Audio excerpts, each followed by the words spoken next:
Estas son las notas rápidas en 3x3, 106.9. Bienvenida. Hoy vamos a meternos de lleno en un tema fascinante y complejo. La relación entre la imagen que proyectan las figuras públicas y su vida privada, sobre todo en lo que respecta a la sexualidad en el mundo del espectáculo. Y lo haremos analizando lo que nos cuentan unas fuentes concretas. Un enfoque distinto, ¿sí?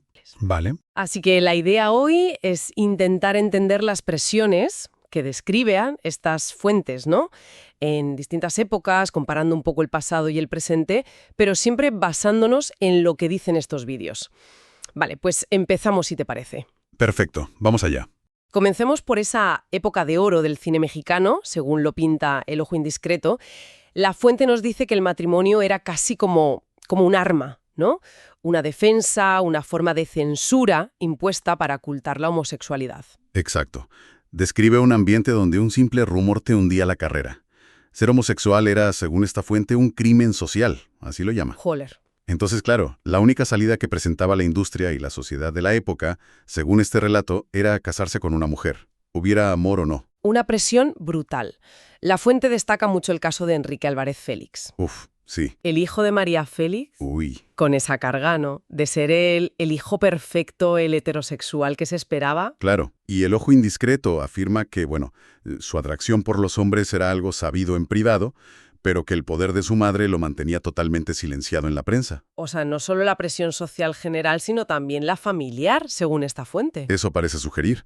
Habla de un supuesto matrimonio arreglado con una actriz secundaria que duró nada y menos. Sí. Y especula con acuerdos de confidencialidad, dinero de por medio gestionado por abogados de María Félix, en fin. Afirma que nunca vivieron juntos y que murió en el 96 con el corazón dañado por el silencio. Es una frase fuerte que usa la fuente. Vaya tela. Otro ejemplo que pone es Mauricio Garcés, el galán por excelencia, ¿no? El arquetipo, sí. Pero la fuente dice que en privado la historia era otra y que había mogollón de presión mediática para que se casara al cumplir los 40. Sí, y describe una supuesta boda relámpago, secreta, con una mujer que desapareció. Nadie la volvió a ver según el video.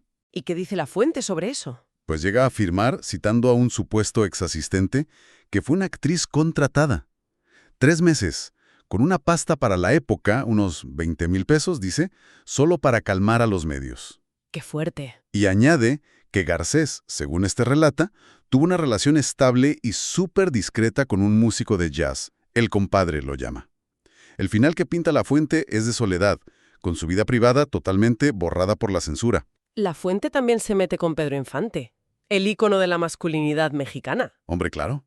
Intocable casi. Estuvo casado con Lupita Torrentera, luego con Irma Dorantes.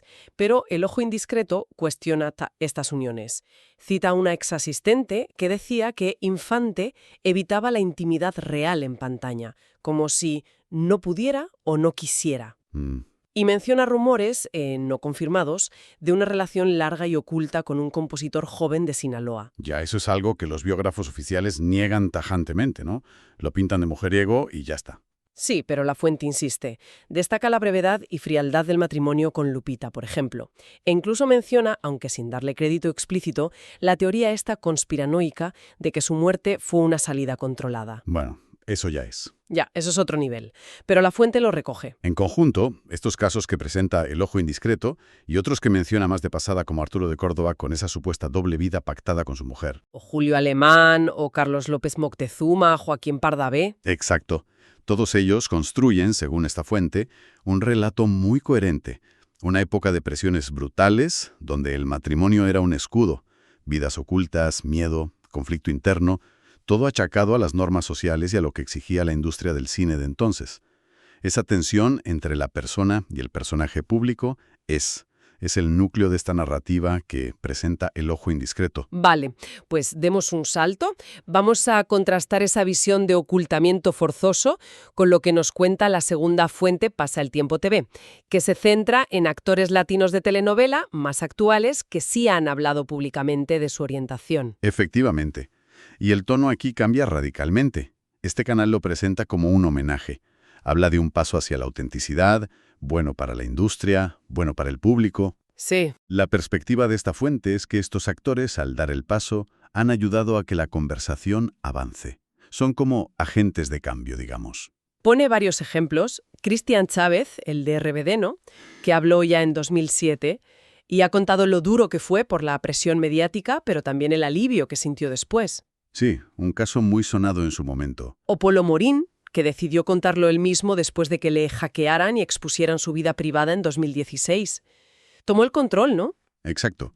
Y también menciona a Roberto Manrique, que compartió su proceso personal hace poco, en 2021, con un mensaje muy potente sobre cuidarse a uno mismo, el amor propio. Ya.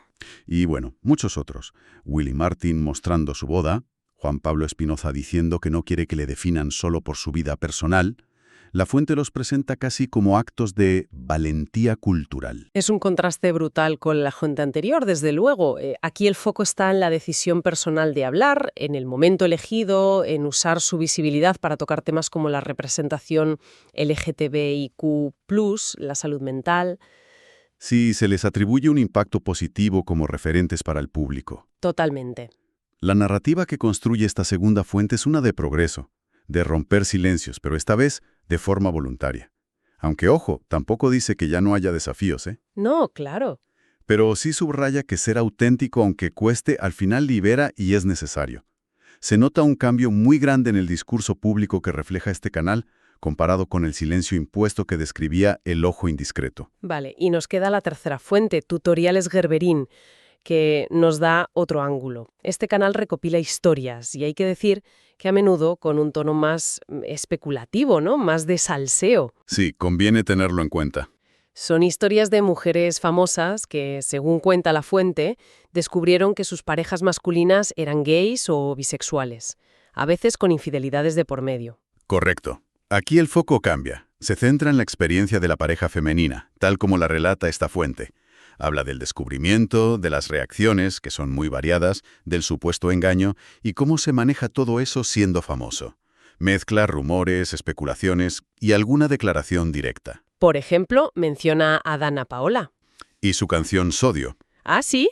La fuente especula abiertamente si la letra, que va de un ex que la deja por un chico, se refiere a Eleazar Gómez o a Roger González, citando eso de «lo que se ve no se pregunta». Muy directo, ¿no? Ya, entra a saco, sí. Luego está el caso más reciente de Andrea Legarreta y Eric Rubin.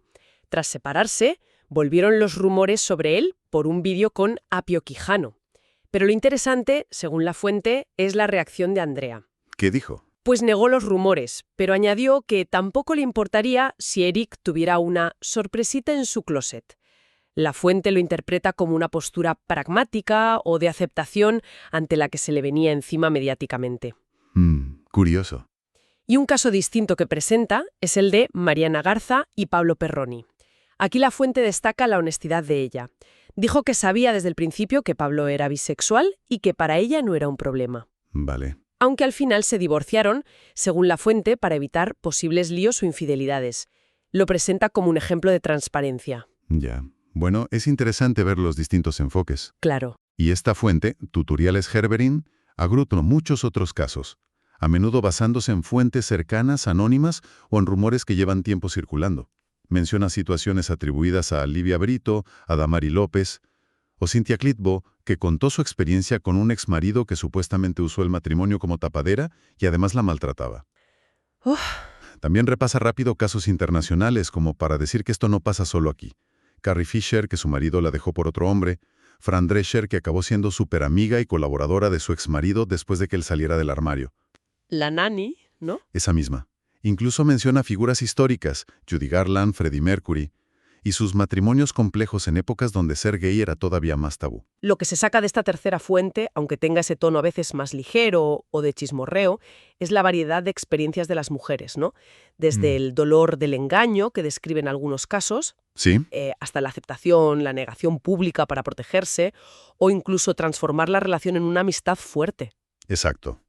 Y aunque haya que coger con pinzas las afirmaciones sin confirmar, esta fuente sí que pone el foco en la pareja. Añade otra capa a todo este lío de vida pública, vida privada y orientación sexual. Y vuelve a mostrar cómo las presiones sociales y mediáticas afectan a todo el entorno, no solo a la persona directamente implicada. Hemos hecho un viaje interesante, con Ya. estas tres fuentes. Del supuesto secreto a la fuerza y los matrimonios de conveniencia que describe El ojo indiscreto en la época de oro, a las historias de salida del armario y autenticidad que celebra Pasa el Tiempo TV. ¿Ya? Entonces, ¿qué hilos comunes vemos en todo esto? Siempre basándonos en lo que cuentan estas fuentes, claro. Pues yo creo que identificamos varias claves importantes que, juntas, estas fuentes ponen sobre la mesa. La primera clarísima es el impacto brutal que describen de las normas sociales y la presión de la industria en las vidas personales, sobre todo con la orientación sexual no normativa. La narrativa de la primera fuente es demoledora en eso. Parece que eso es una constante, ¿no? Aunque cambie la forma de gestionarlo. Sí. Y eso nos lleva a la segunda clave. Se ve una evolución, quizá no completa, pero sí perceptible. Desde ese secreto que se describe como obligatorio hacia una mayor apertura y búsqueda a la autenticidad, como celebra la segunda fuente. Pero las presiones siguen ahí, de alguna manera. Claro, las tres fuentes sugieren, cada una a su manera, que las presiones y las complejidades no desaparecen del todo. ¿Y el matrimonio? Vuelve a salir una y otra vez. Cierto. Tercera clave. El matrimonio como elemento recurrente y con muchas caras. Es un escudo en la narrativa de la época de oro. Es una expectativa social. O es una relación que se enfrenta a verdades inesperadas. O a especulaciones, como vemos en la tercera fuente. Y, por último, el factor humano, ¿no? El coste personal. Exacto. Esa es la cuarta clave. El coste humano y también la resiliencia que se describe. Las fuentes cuentan historias de vidas ocultas, de angustia, de relaciones rotas. Pero también, sobre todo en los relatos más actuales o en algunas reacciones de las mujeres, vemos ejemplos de honestidad, de valentía, de adaptación. Incluso amistades profundas que surgen de situaciones muy difíciles. Ya. Lo crucial que estas fuentes parecen señalar es cómo estas dinámicas entre lo público y lo privado marcan a fuego las vidas que están en el escaparate de la fama. Queda bastante claro, después de repasar estas fuentes, que esa tensión entre la fachada pública y la vida real, sobre todo en temas de identidad, de afectos, de sexualidad, es un drama constante y muy potente en el mundo del espectáculo. Las narrativas van de lo más trágico a lo inspirador, la verdad.